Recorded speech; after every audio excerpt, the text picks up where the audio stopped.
Every Thanksgiving, I stood at the edge of my brother's dining room, holding a canvas I'd painted for the family, watching my sister-in-law, Rachel, rearrange the table to fit everyone but me. "Emma, we're tight on space," she'd say, her smile sharp enough to cut. My daughter, Sophie, 8 years old and clutching a sketchbook, would tug at my sleeve and whisper, "Mom, can we go home?" I'd nod, swallow the ache, and lead her back to our beat-up Subaru, the canvas still in my arms, unwrapped, unseen. Last November, I thought it might be different.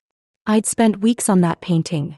A vibrant abstract of Portland's skyline, all blues and golds, a gift for my parents' 40th anniversary, celebrated at my brother Nate's house. I called ahead, confirmed the time, even brought Sophie's favorite cranberry muffins. But when we arrived, the house was already bursting. Nate's in-laws, Rachel's cousins, even her yoga instructor sat at the table, laughing over wine. My parents waved from across the room, but Rachel met me at the door. "Oh, Emma, I didn't realize you'd bring all this," she said, eyeing the canvas. "Maybe leave it in the hall? We'll find a spot later." Later never came. Sophie and I ate in the kitchen, perched on stools, while the dining room roared with stories I wasn't part of. When Sophie asked, "Why don't they want us, Mom?" I had no answer. Just a quiet vow. Next year we'd have our own table.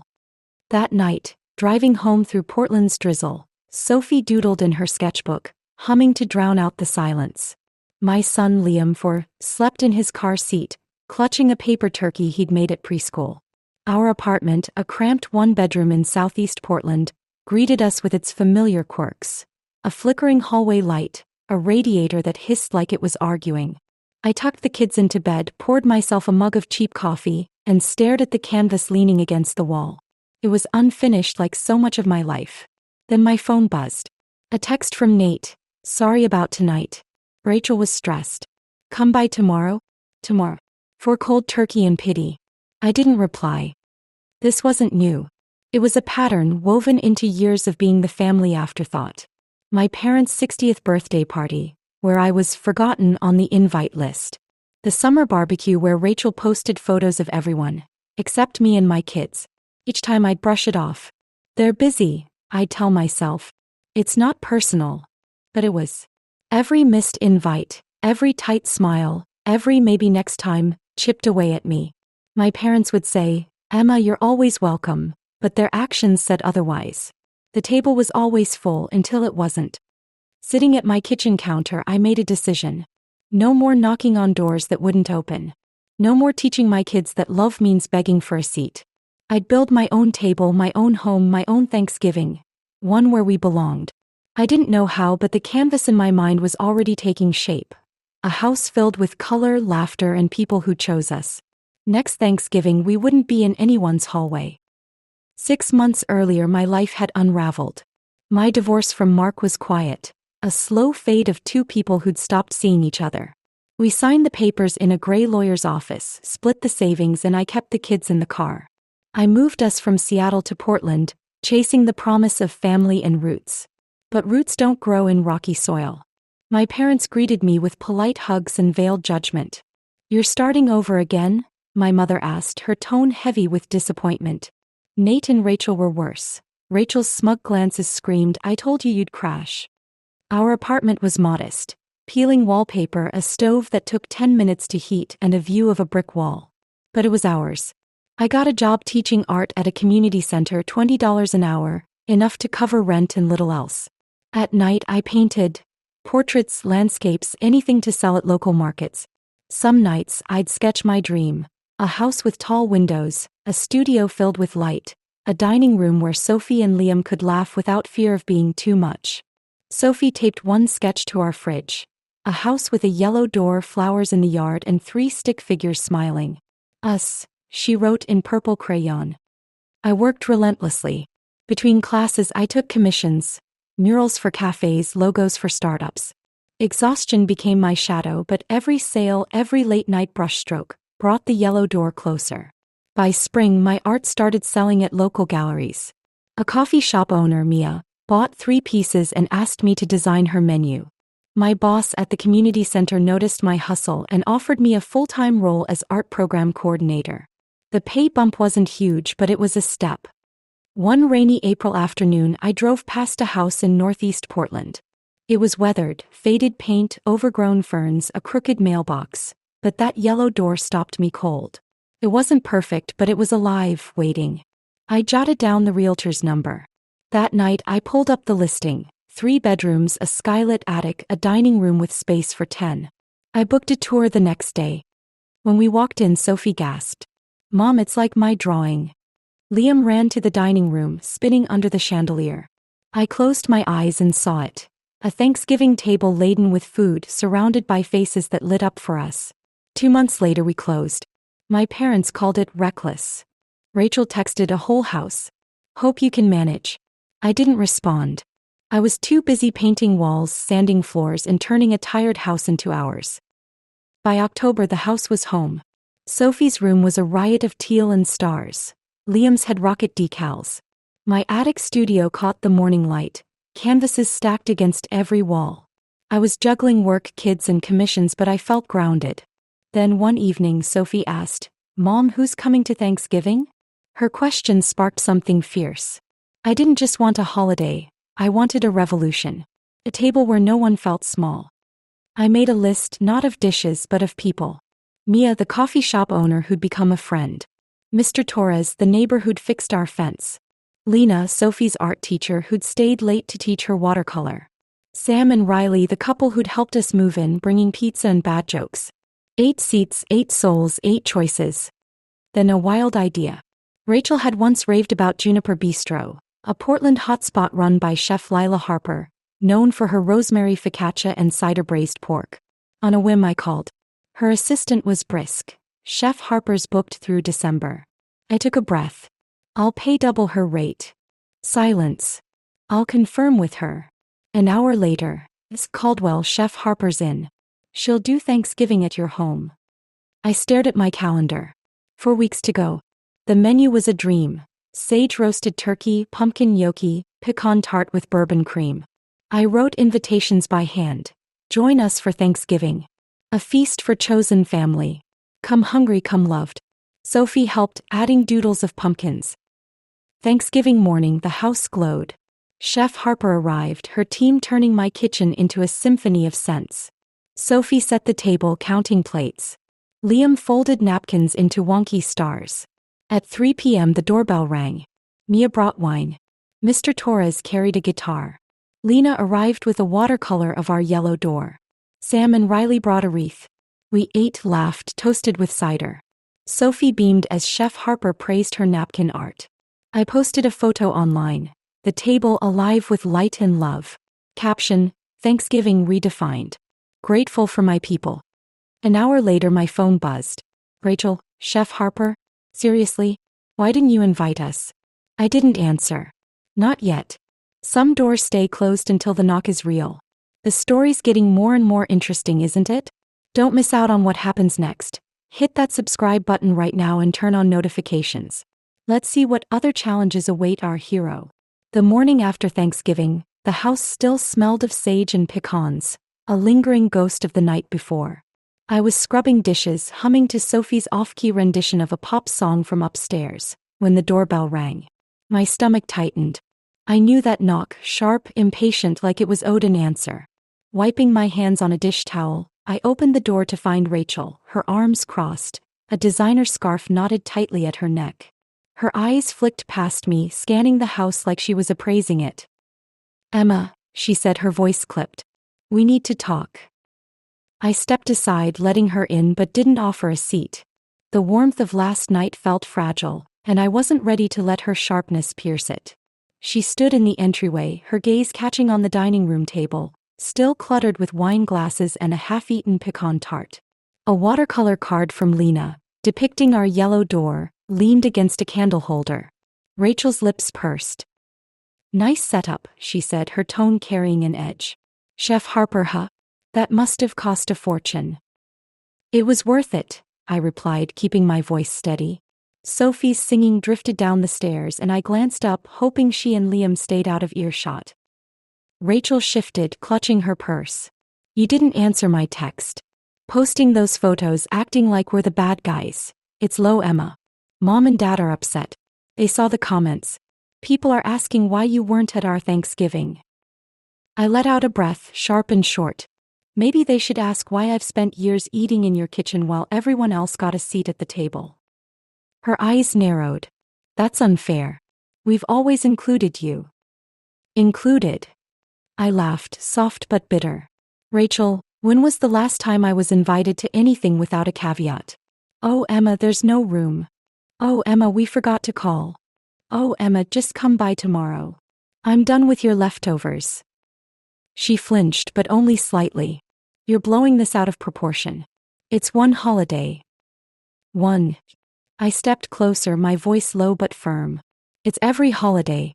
Every birthday I found out about on Instagram. Every family photo I'm not in. You and Nate and Mom and Dad, you've made it clear I'm the extra, the one who doesn't fit. And you've taught my kids to feel that way too. Rachel's mouth opened, then closed. For a moment she looked small, caught off guard. Then she recovered, her voice turning saccharine. You're being dramatic. We love you. We love Sophie and Liam.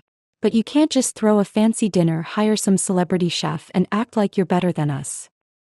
I stared at her, the words settling like ash. This isn't about being better, I said. It's about being seen. I built this, I gestured to the dining room, the house, the life. Because you wouldn't make room.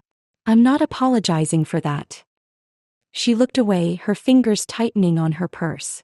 Mom's been crying. She thinks you hate her.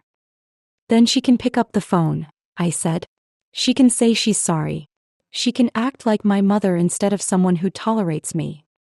Rachel's eyes glistened, but she blinked it away. You're making this impossible, Emma. We're family. Family doesn't leave family standing in the cold, I said. I've spent years trying to earn a place with you. I'm done. If you want to be part of this life, you show up with respect. Not excuses. The silence was heavy, broken only by Liam's giggle from upstairs. Rachel glanced at the watercolor cardigan, then back at me. I didn't realize it hurt you that much, she said, her voice softer now, almost cracked. Then you weren't paying attention, I replied. She nodded just once and turned toward the door.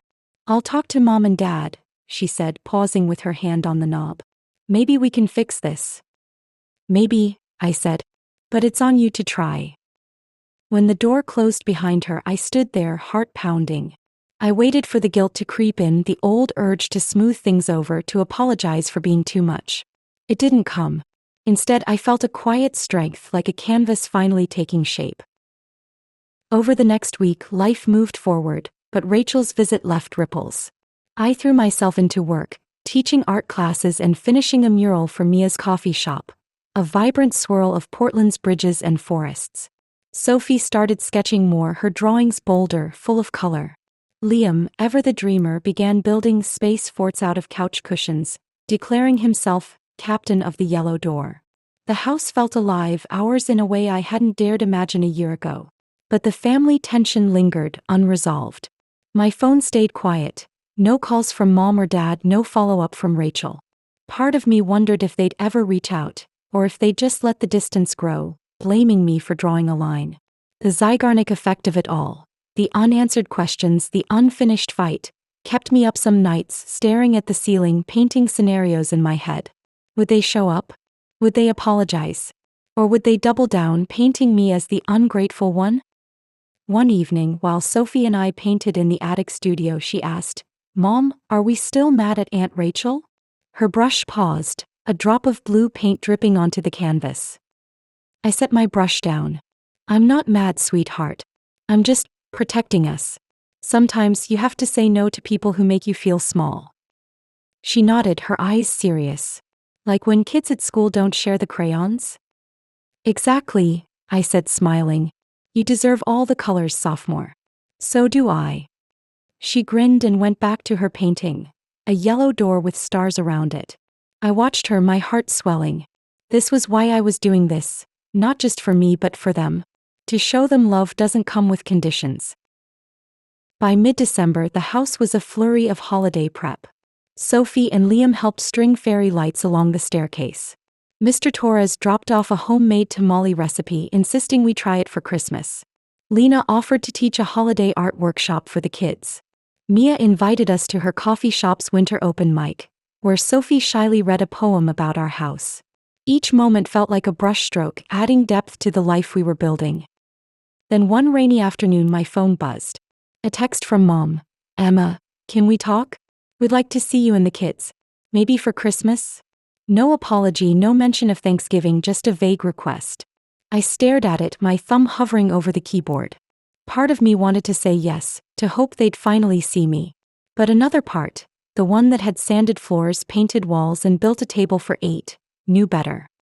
I didn't reply. Not yet. Some canvases need time to dry. My mother's text lingered like wet paint, heavy and undefined. "Emma, can we talk? We'd like to see you and the kids. Maybe for Christmas?" No apology, just a vague reach across the gap I'd spent years widening. I read it daily, waiting for the urge to fix things, to say yes because family's supposed to. It didn't come. Instead, clarity settled. A brushstroke landing true. Christmas was days away and our house buzzed with color. Sophie strung popcorn garlands. Liam ate half the kernels. My attic studio overflowed with paintings, gifts for our chosen family. Mia dropped off espresso beans for our Christmas dinner. Mr. Torres taught Sophie a Spanish lullaby. Lena gifted Liam watercolor brushes, which he used to paint his rocket, space blue. Sam and Riley's pinecone wreath glowed on the yellow door. I'd booked Chef Lila Harper again. "An annual thing now?" she teased. "If you keep cooking," I said. The menu: rosemary lamb, maple glazed vegetables, Sophie's pick, peppermint Yule log, Liam's choice. I wrote invitations. Christmas at the yellow door. Bring your heart, leave room for dessert. But Mom's text nagged, an unresolved chord. I hadn't replied, she hadn't followed up. Nate's voicemail: "Come to our place for New Year's. We'll make it work," went unanswered. Their table felt like a trap, a return to being the afterthought. Yet I wondered, could they change? The Zygarnik pull of that question tugged even as I built something better. One evening, while the kids decorated cookies, I texted Mom, "We're hosting Christmas. You're welcome, but on my terms. Respect, honesty, no excuses. Reply by tomorrow." My heart raced as I hit send. No reply came that night. Next morning, Rachel texted, "Mom and Dad want to come. Can we talk?" The curiosity gap widened. Apology or deflection? I met her at Mia's coffee shop. She stood nervously, scarf twisted in her hands. "Emma," she began, faltering. "I didn't see how we hurt you. I was caught up in my life. Nate, the kids' mom and dad. I'm sorry." Her words landed like unexpected color. "And them?" I asked. "They're embarrassed," she said. "Your photos went public. Church friends asked why you weren't with us. They know they messed up but struggle to admit it." "I don't need guilt," I said. "I need them to see me and my kids as family, not obligations." "I know," Rachel said, eyes wet. "We want to come. If you'll have us." I paused. "You can come. But show up fully, no half measures." She nodded. "We'll try." Christmas morning sparkled, snow dusting Portland. Chef Harper's team turned the kitchen into a symphony of scents: lamb, rosemary, chocolate.